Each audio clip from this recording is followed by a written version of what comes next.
DNA मित्रों, बुजुर्गों के प्रति घृणित सोच रखने वाले लोगों को आईना दिखाने के बाद अब हम एक दंगाई और हत्यारे को मिली सजा पर मातमी जो मजहबी मातम चल रहा है उसकी बात करेंगे।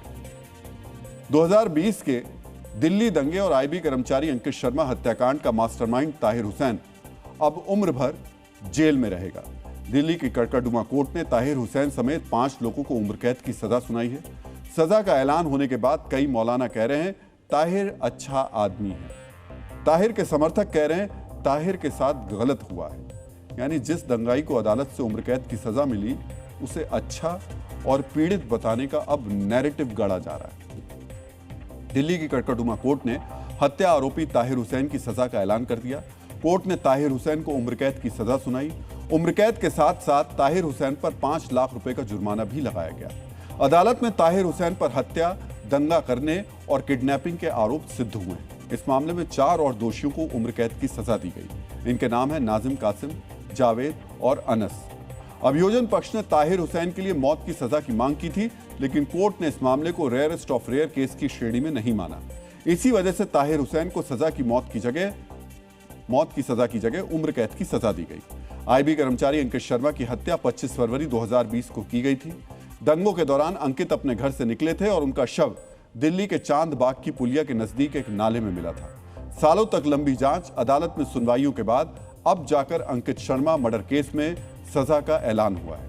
सजा के ऐलान के बाद अंकित का परिवार कह रहा है कि उनका सब्र और संघर्ष आज फलीभूत हो गया। हमने अंकित के परिवार से बात की। सुरक्षा कारणों से अंकित के परिजन कैमरे के सामने नहीं आए, लेकिन उन्होंने फोन के जरिए अपना पक्ष हमें जरूर बताया। परिजनों का कहना है कि ताहिर के गुनाहों पर उम्र कैद की सजा बहुत कम है।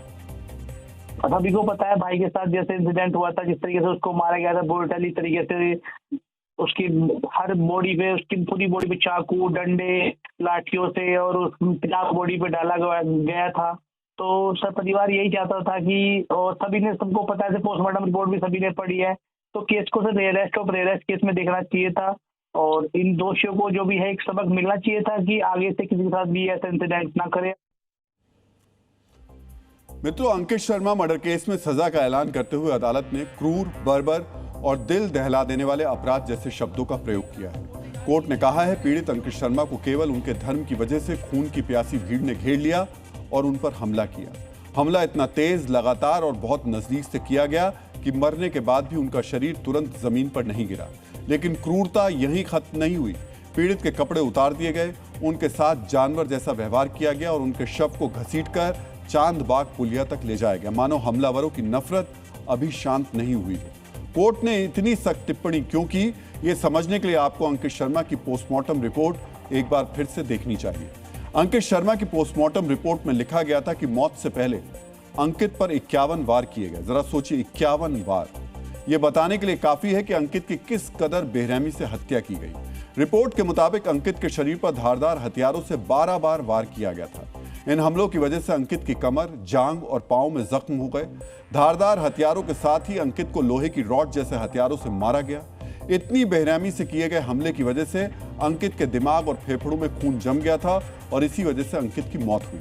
रिपोर्ट की टिप्पणी में कहा गया था कि इस स्तर के सिर्फ 7 वार से किसी भी इंसान की मौत हो सकती है। हत्यारों की बेरहमी देखिए कि उन्होंने अंकित पर 51 बार इस तरीके से खतरनाक वार किए।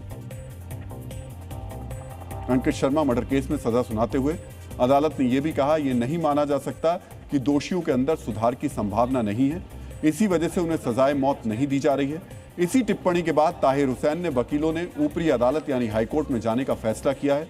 एक तरफ कानूनी प्रक्रिया चल रही है तो दूसरी तरफ कुछ ऐसे चेहरे भी सामने आ गए हैं जो ताहिर हुसैन का समर्थन कर रहे हैं। कुछ मौलाना कह रहे हैं कि वो अच्छा आदमी है।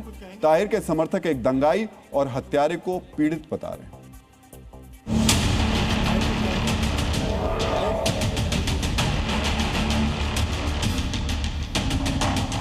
देखिए, ताहिर जो है एक जनप्रतिनिधि था, काउंसलर था इलाके का, और उसका जो कैरेक्टर, उसका जो वहाँ का काम रहा है उसको मैं भी जानता हूँ।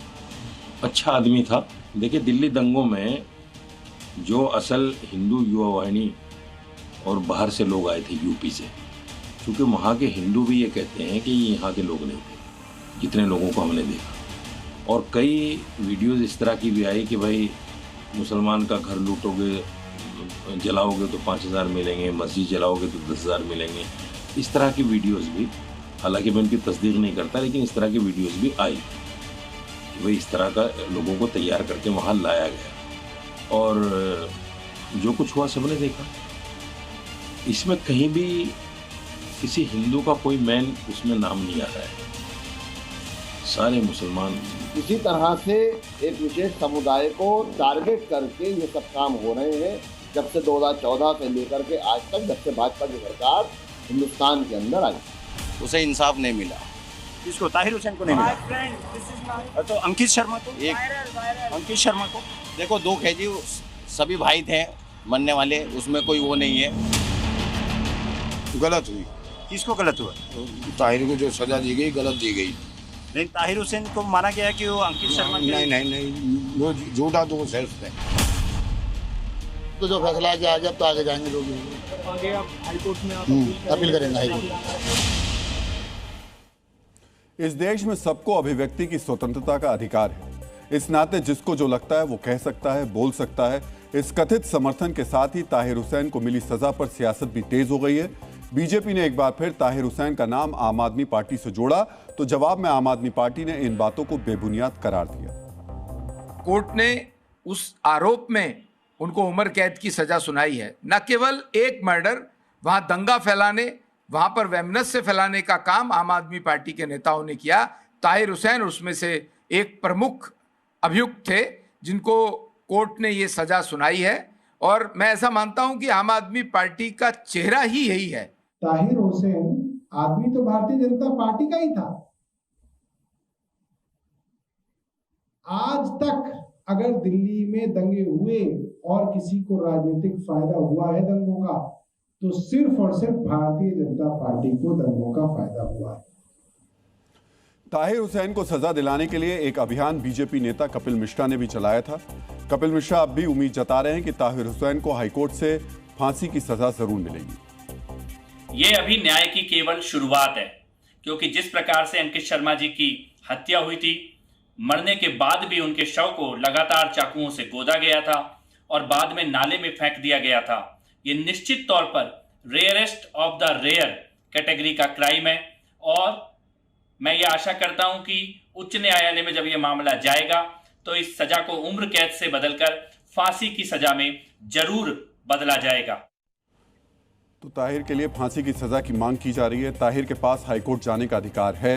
ताहिर का पक्ष हाईकोर्ट जाएगा। अपनी सियासी बिसात के लिए राजनीतिक पक्ष भी वार पलटवार करेंगे, लेकिन यह फैसला अंकित के परिवार के जख्मों पर थोड़ा मरहम जरूर लगाएगा, क्योंकि इस परिवार ने 6 साल अंकित के लिए इंसाफ का इंतजार किया। लेकिन जिस पार्टी ने ताहिर को चुनाव लड़ाया, टिकट दिलाया, उसके लिए प्रचार किया, हम उनसे पूछना चाहते हैं क्या अब वो देश से माफी मांगेंगे।